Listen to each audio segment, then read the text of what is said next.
अपने उपास्य देव में सदैव स्थित रहे चिंतन के द्वारा। जितना आंतरिक चिंतन गाढ़ होगा उतने ही आराध्य देव का सानिध्य अनुभव में आएगा। जब नाम जप वाणी गायन हृदय में उतरता है और उसका गाढ़ चिंतन होता है, तब स्मृति बाह्य लोप होने लगती है।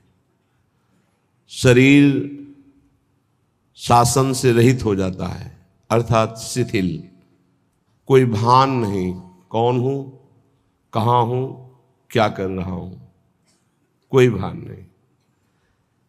ये स्वाभाविक सहज स्थिति प्रकट होती है जो बाहर से दूसरे को देखने में निद्रा जैसी प्रतीत होगी। ना वो तंद्रा है ना वो निद्रा है, एक अलौकिक स्थिति।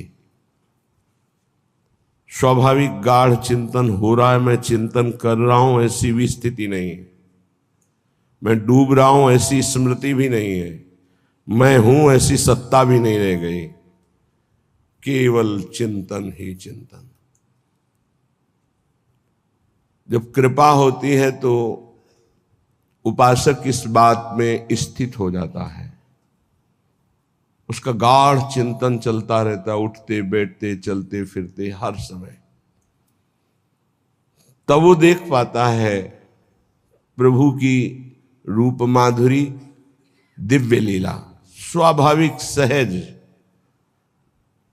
अपने आप कोई पद चल रहा है, उसकी लीला चल रही है, वो उसमें डूबता चला जा रहा है। चाहे बाहर से कितना संगीत बज रहा हो, कुछ नहीं सुनाई दे रहा। चाहे बाहर हजारों बैठे हो, कुछ नहीं दिखाई दे रहा। एकमात्र इष्ट देव, ये उपलब्धि है। ये उपलब्धि लालच बढ़ाने पर मिलती है।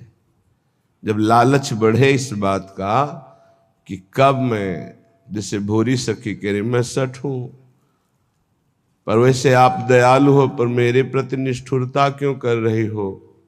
हेरत टेरत, बार बार मैं आपके मार्ग को हेर रही हूं, पुकार रही हूं, पर आप मुझे दिखाई नहीं दे रहे। व्याकुलता, ऐसा लालच प्रियालाल से मिलने का कि अन्य कोई लालसा, अन्य कोई चाह रह ही न जाए। इस चाह की यही मानता है कि हर चाहों को मिटा देती है।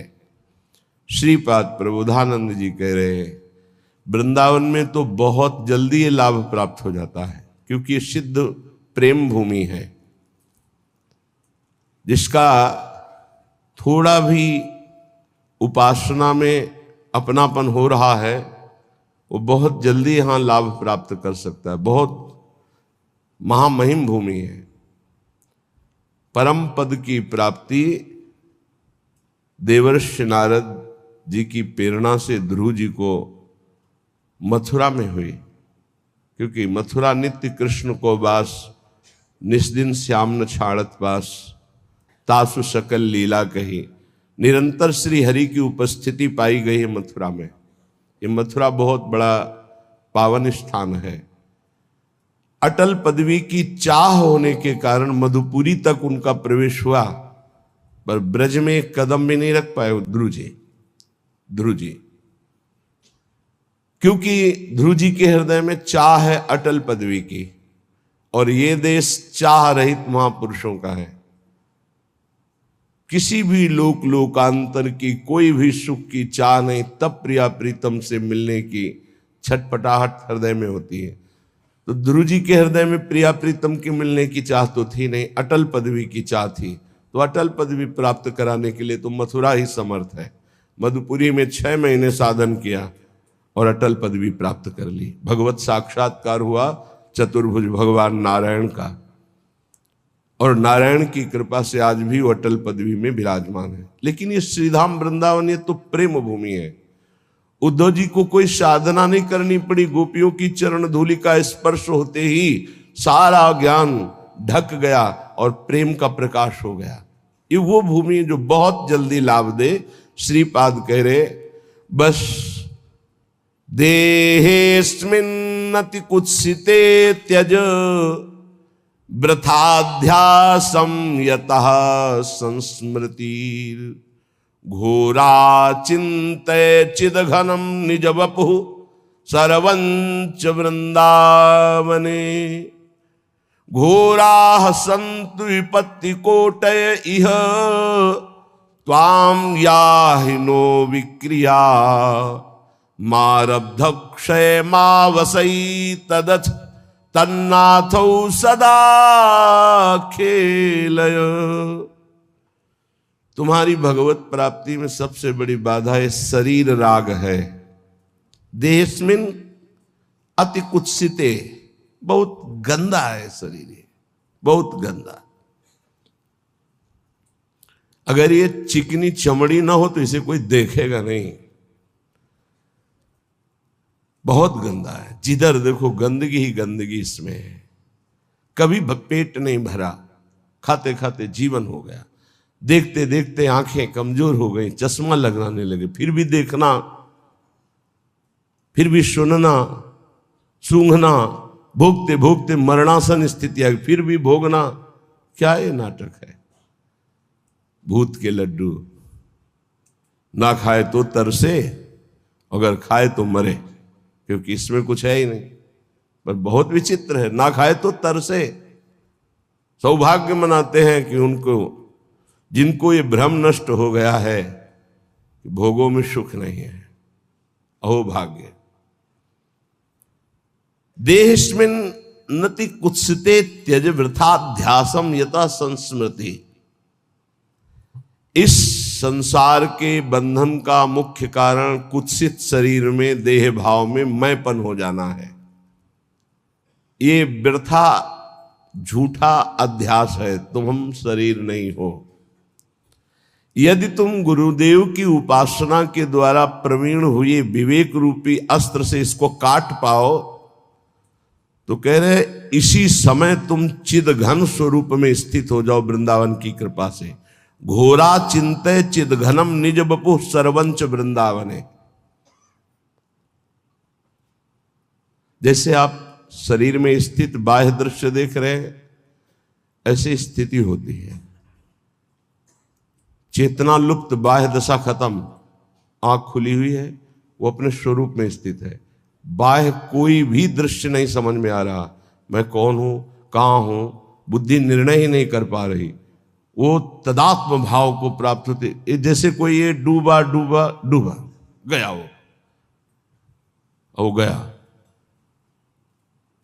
अब अंदर जो चल रहा है, बाहर कोशिश कर रहा है, निकालूं, बात करूं, व्यवहार करूं, गया।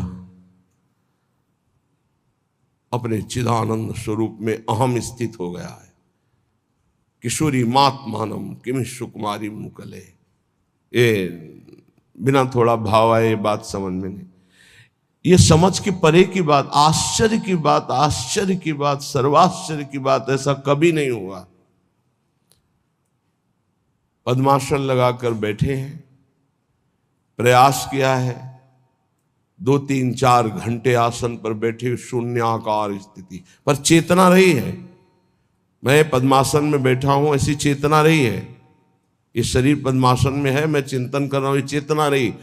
पर ये वृंदावन का अद्भुत चमत्कार हुआ कि मैं स्मरण कर रहा हूं, यही गायब हो गया। वो एक अलौकिक स्थिति जिसका अनिर्वचनीयम प्रेम स्वरूपम, उसका वर्णन ही नहीं हो सकता, बड़ा आश्चर्यमय। इसीलिए कहते वृंदावन सर्वाश्चर्यमय है। आप सच्ची मानिए, ये साधन के लिए कह रहे हैं श्रीपाद, लेकिन यदि ईमानदारी से गुरु प्रदत्त साधन में आप लग जाएं तो इसका कोई महत्व ही नहीं रह जाएगा। ये कुत्सित देह का राग ऐसे हट जाता है, वाणी के सामर्थ्य नहीं उसे बता सकूं। वो कैसे कैसे होता है कि जैसे आदमी फिसला और गया है, डूबा, बस डूबा। अब उसको कैसे वर्णन करें? वो डूबना चाहता नहीं है, वो डूबने की योग्यता नहीं है, कुछ अपने आप फिसला और डूबा। ऐसा है वृंदावन, फिसला और डूबा। और एक फिसला और डूबा, एक जबरदस्ती उठा के फेंक दिया गया उसमें, कुछ ऐसा भी है। बिल्कुल बहिर्मुख वृत्ति है, बिल्कुल एकदम। ये बहुत दसियों वर्ष पहले कोई भी सांसारिक घटना एकदम किसी भी महापुरुष को वो देख रहे हैं बाहर से, कुछ दृश्य और है, अंदर की लीला उसमें डुबो दी, उसी में डुबो दी। ये वृंदावन अलौकिक धाम है, सच्ची मानो अलौकिक धाम है। लीला में डुबो दे कोई भी दृश्य, कोई भी दृश्य। देहस्मिन् नति कुत्सिते त्यज वृथाध्यासम यतः संस्मृति। इसकी स्मृति भी न रह जाए देह की, ये अपने किए नहीं होता। यह गुण साधन ते नहीं हुई, तुम्हारी कृपा पाव को, मतलब कहीं किंचन मात्र भी अपना कोई इसमें साधन बल नहीं है। जैसे कोई सोचे कि बहुत साधना करने पर ऐसा नहीं, बिल्कुल नहीं। ये हम अपने हृदय की बात कहते हैं। इसमें साधन पक्ष नहीं, साधन असाधन हटाने के लिए है। इसमें कृपा पक्ष बहुत जोर का होता है, एकदम लीन। लीन का मतलब शुद्ध ही नहीं है, शुद्ध ही नहीं है, चिदघन स्वरूप में स्थित। स्वापर सकल वस्तुन्यत्र सुरेंद्र कोटि छवि सुविमल सच्चिद विग्रहे सद्गुण उघई। स्वा पर विस्मृत, स्वा भी सच्चिदानंद विग्रह, पर भी सच्चिदानंद विग्रह। वस्तुन्यत्र सूर्येन्दु कोटि छवि सुविमल सच्चिद विग्रहे सद्गुण उघई। ऐसा स्वरूप प्रकाशित होता कि करोड़ों सूर्य चंद्र भी एक साथ उदय हो तो भी समानता नहीं हो सकती। ऐसा विग्रही सद्गुण उघई, समस्त सद्गुण उसमें प्रकाशित हो जाते हैं। वृंदावन की ऐसी कृपा। बहिर्गत दृगंतर धैर्य मालम्ब्य नित्य स्मृति हृदिवश वृंदारण्य मन्यान अपेक्षा। अन्य की अपेक्षा न रखते हुए प्रियाजू के अनन्य हो करके जिसका नित्य स्मरण कर रहे हो, वो ऐसी कृपा करता है कि अंदर ही अंदर उत्तम गुण समूह से युक्त पूर्ण सच्चिदानंद बपू का प्रकाश कर देता है। घोरा संत विपत्ति कोटई तुम याहि नो विक्रिया। चाहे तुम्हें घोर विपत्ति अपमान आवे, लेकिन वृंदावन का आश्रय मत छोड़ देना। नहीं, वो वस्तु जो प्राप्त करने की बात करे वो नहीं मिलेगी। कैसे बहुत विचित्र दशा आती, ये कभी हमने पढ़ा नहीं, ये कभी अनुभव नहीं किया, जीवन में नहीं अनुभव किया। चाहे जैसी परिस्थिति हो, आप धाम मत छोड़ना, वो वस्तु धाम प्रदान करता है जो कभी हमने नहीं पढ़ा, किसी ग्रंथ में नहीं पढ़ा। सच्ची मानना।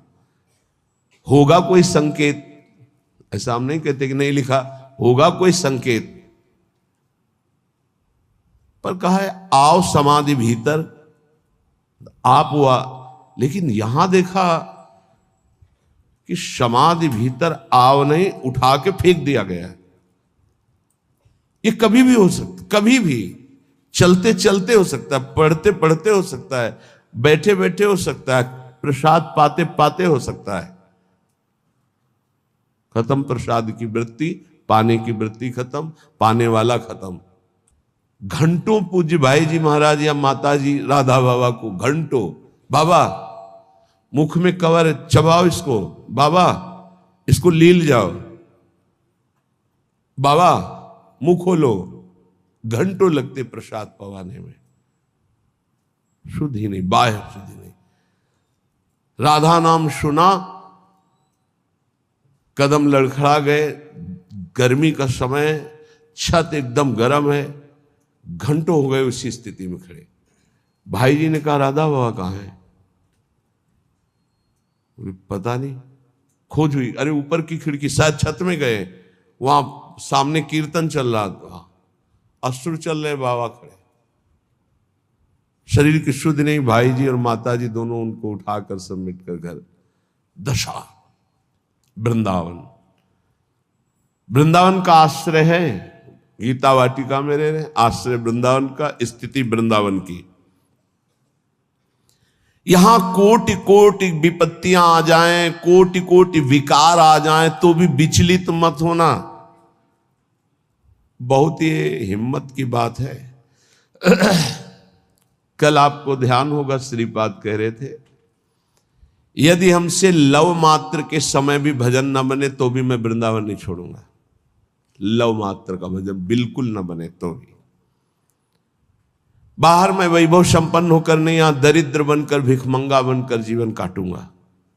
धन्य है वो जो ब्रजवासियों के घर पोछा लगाते हैं, रोटी पाते, वृंदावन वास करते हैं, लेबरी करते हैं, या ऐसे छोटे मोटे कार्य करके गुजारा कर रहे हैं। पूरे परिवार तिलक, बच्चे से लेकर सब तिलक लगाए, राधा वल्लभ श्री हरिवंश, 2-4 घंटे रिक्शा चला लिए, नमक रोटी खा रहे हैं, कैसे वास कर रहे हैं। इनके साथ छल कपट नहीं करना चाहिए। ऐसे जनों का अपराध फिर क्षमा नहीं होता, ध्यान रखना। जैसे किसी भी तरह से ऐसे लोगों के साथ छल कपट करे, वो मेहनत करके 100 रुपया जोड़ रहे हैं, अगर कहीं उनकी वास की व्यवस्था हो रही है, ऐसा कोई छल कपट न करे इनके साथ। इनका धन बिल्कुल आग समझो, जहां जाएगा अगर छल कपट से लिया तो ये आग लगा देगा। क्योंकि ये गरीब जन ये मेहनत से कमा रहे हैं, अगर इनका कोई छल कपट से किसी भी तरह अपकार करे तो फिर राम रोष पावक सो जाए। ये बहुत हम इन पर श्रद्धा रखते हैं, हम श्रद्धा रखते हैं। जो हमारे वृंदावन में ऐसे कष्ट सहकर वास करते हैं, उनके चरणों में हमें नमन करने का मन होता है, बार बार इनके चरणों में नमन करने कि ऐसे कष्ट में, क्योंकि वो देखा है जीवन सुख सुविधा पूर्वक वृंदावन में, तो उनको आभास ही नहीं होता मैं वृंदावन में हूं। एसी रूम में पड़े कई कई घंटे सो रहे हैं, खूब खाने पीने के लिए प्रमाद स्थिति की खूब बाहुल्यता है। धन्य है उसका जीवन। सत्संग भी सुनते हैं हम, उनको वहां भी देखते हैं, 2 बजे लाइन में भी देखते हैं। इसके बाद उनको हम रिक्शा चलाते भी देखते हैं। जैसे गाड़ी से जब जाते हैं तो देखते हैं उनको, गाड़ी से उतर के खड़े हो जाते हैं अपने रिक्शा से, उनको रिक्शा चलाते भी देखते हैं। शाम के वाणी पाठ में भी उनको देखते हैं। मतलब भर का रिक्शा चला लिया, 2-4 घंटे जो पैसा आया, पूरे परिवार सहित तिलक लगाए, राधा वल्लभ से चरणों में मन रखता है। जो हरिवंश को नाम सुनावे, तन मन प्राण तासु बन। हम तो कहते हैं भगवान ऐसी कृपा करें कि उदर पोषण और वस्त्र और वास के सिवा कोई कभी व्यवस्था ही ना करें। कोई भगवान कभी ऐसी व्यवस्था बड़ी ना करे किसी साधक की कि उदर पोषण और वस्त्र और उचित व्यवस्था के सिवा कभी ना करे, नहीं तो साधक आगे नहीं बढ़ेगा, उसी में सुख मान लेता है। और कृपा करें तो उदर पोषण की भी व्यवस्था न हो, बार बार उसको विक्षेप, बार बार आसपास विपत्ति, बार बार ठोकर, तो सच्ची शरणागति उदय होकर वो माया पर विजय प्राप्त कर ले। दुर्भाग्य है उनका जिनको भगवान ने सुविधा दी है। हृदय की बात कहता हूं, दुर्भाग्य है उनका जिनके मोटे गद्दे हैं, एसी है, खान पान की भारी व्यवस्था है, सब कुछ। दुर्भाग्य है उनका। सौभाग्य है उनका जिनका उदर पोषण के लिए ब्रजवासियों के टूक का भरोसा हो, या जो गुरुदेव व्यवस्था कर दे और रूखा सूखा खा के जमीन पर शयन करके रात दिन दिनचर्या में लगे। सौभाग्य है उनका। घोर घोर विपत्ति वृंदावन में आ जाए या घोर घोर विकार हो जाए तो भी तुम विचलित मत होना, वृंदावन को मत छोड़ना। मारब्ध क्षय मावसई तदथ विक्रियाम आरब्ध प्रारब्ध। तुम्हारा प्रारब्ध क्षय हो रहा है, अगर विकार भी आ रहे हैं तो प्रारब्ध का नाश हो रहा है। किसी विषय पर किसी ने पूछा ऐसा क्यों हो रहा है हमारे संग, ऐसा क्यों हो रहा है? हमारी चाह नहीं है, हमारी कोई मांग नहीं है, ऐसा क्यों होता है? ऐसा इसलिए होता है कि तुम्हारा प्रारब्ध क्षय हो रहा है। जिस दिन प्रारब्ध क्षय हो जाएगा तो मांगने पर भी नहीं मिलेगा। चाहे दुख हो या सुख, मांगो तुम दुख तो मिल जाएगा क्या? ऐसे सुख मांग रहे हो मिल जाएगा क्या? बस धैर्य पूर्वक अपने प्रारब्ध क्षय का इंतजाम। मारब्ध क्षय मां वसई तदथ। वृंदावन वास करते हुए अपने प्रारब्ध क्षय को केवल देखो। दुख आ रहा है, प्रारब्ध क्षय हो रहा है। सुख आ रहा है, प्रारब्ध क्षय हो रहा है, न दुख में हमें दुखी होना, न सुख में फूलना है। तो तन्नाथो सदा खेलय, ये बड़ी बात है पूरे श्लोक का भाव। ये देह अस्मिन देहे कुत्सिते, ये देह बड़ी गंदी है, इससे प्यार मत करो, अपनी देह से, तो औरों देह से प्यार होगा ही नहीं। त्यज वृथाध्यासम यतः, इसका अध्यास छोड़ो कि मैं स्त्री हूं, मैं पुरुष हूं, झूठा है, न तो स्त्री न पुरुष है। संस्मृति घोरा चिंतय चिद घनम, ये घोर फंसाने वाली स्मृति है कि मैं स्त्री हूं, मैं पुरुष हूं।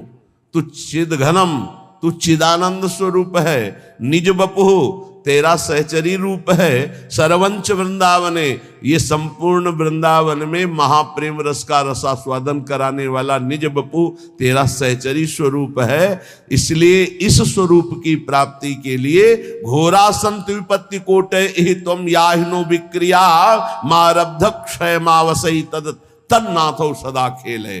जो अपने प्रारब्ध भोग को भोगता हुआ, क्षय करता हुआ, शरीर भाव में नहीं स्थित है, शरीर भाव का त्याग कर स्वरूप भाव का चिंतन करता रहता है। निज वपु सर्वंच वृंदावने, संपूर्ण वृंदावन में अपने निज वपु में ही कि मैं श्री जी की दासी हूं, मैं सहचरी हूं, इस ठसक में तो बोले तन्नाथो सदा खेले, वो युगल किशोर के साथ खेलने का अधिकार प्राप्त कर लेता है। ये वृंदावन प्रदान करता है।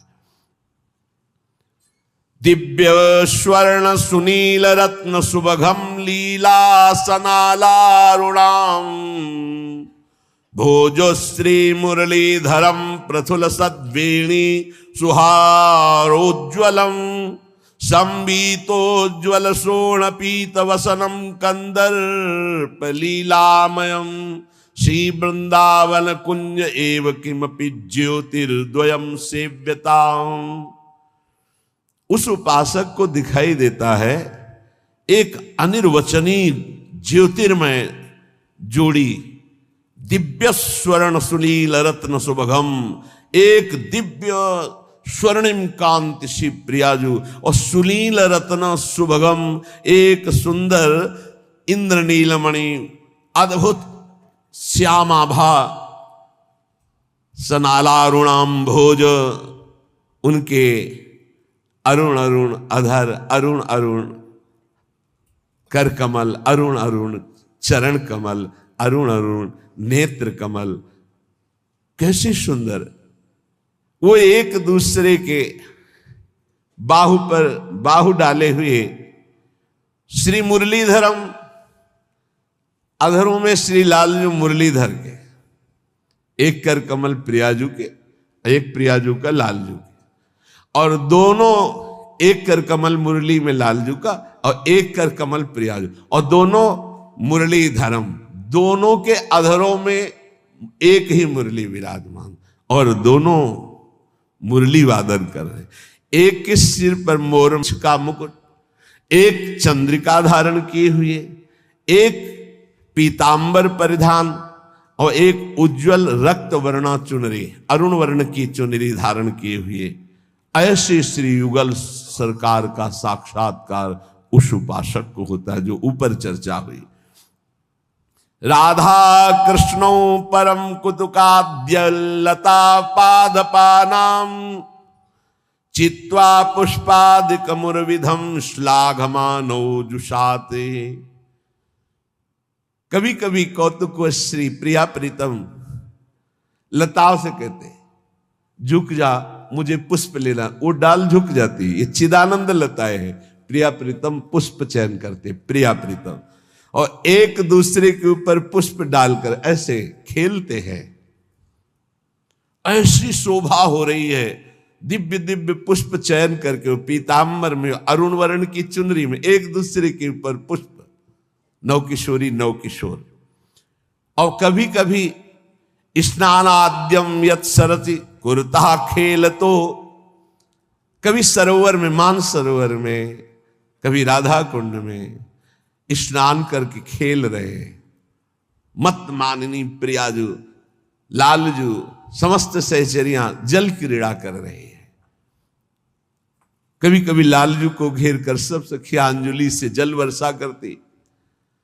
जब लालजू जल वर्षा में विकल होते तो डुबकी लगाकर प्रियाजू के चरणों का स्पर्श करते। प्रियाजू ऐसा लगता है जैसे किसी तो वो एकदम वो उपासक ये लीला देखता है, ये लीलाएं वर्णन कर रहे हैं देख करके। स्नान आद्यम, सुंदर स्नान होता है प्रिया प्रीतम का, फिर सुंदर पोशाक धारण करती। तो खेल तो यत खगाद्य, इतने में वृंदावन के बहुत से पक्षी आ जाते हैं, हंस, मोर, कबूतर, शुक, शारिका, ऐसे पक्षियों की मंडली आ जाती, उनके साथ प्रिया प्रीतम खेलते। खेल तो यत खगाद्य, वृंदावन के पक्षियों के साथ प्रियालाल खेल रहे हैं। वृंदारण्यम परम परमम तन्न सेवते को वा, ऐसा कौन है जो इस सुख का सेवन न करे। कभी प्रियालाल जल केली कर रहे, कभी प्रियालाल सुंदर पोशाक धारण करके पक्षियों के साथ खेल रहे, कभी वन विहार करते हुए पुष्प चयन करते, एक दूसरे के ऊपर पुष्प प्रहार करके खेल रहे। आबाल्यम जल सेचनेन वर्णे नावाल निर्माणतः स्वेन श्रीकर पल्लवेन मृदुना श्री राधिका माधव। छोटे छोटे जब फूलों के पौधे या तमाल आदि के, तो दोनों प्रिया प्रीतम वृंदावन की रज से उसके थाला बनाते हैं। आबाल्यम और जल सेचनम, यमुना जी से इतनी सख्या होने पर भी स्वयं प्रियालाल जल लाते हैं और वृंदावन की लता का सिंचन करते हैं। कैसी सौभाग्यशाली वृंदावन की। आबाल्यम जल सेचनेन, प्राय वर्णन आया है कि प्रिया जो अपनी स्नेह दृष्टि से वृंदावन की लताओं का सिंचन करती, पर आज एक श्लोक में वर्णन करे आबाल्यम, छोटे छोटे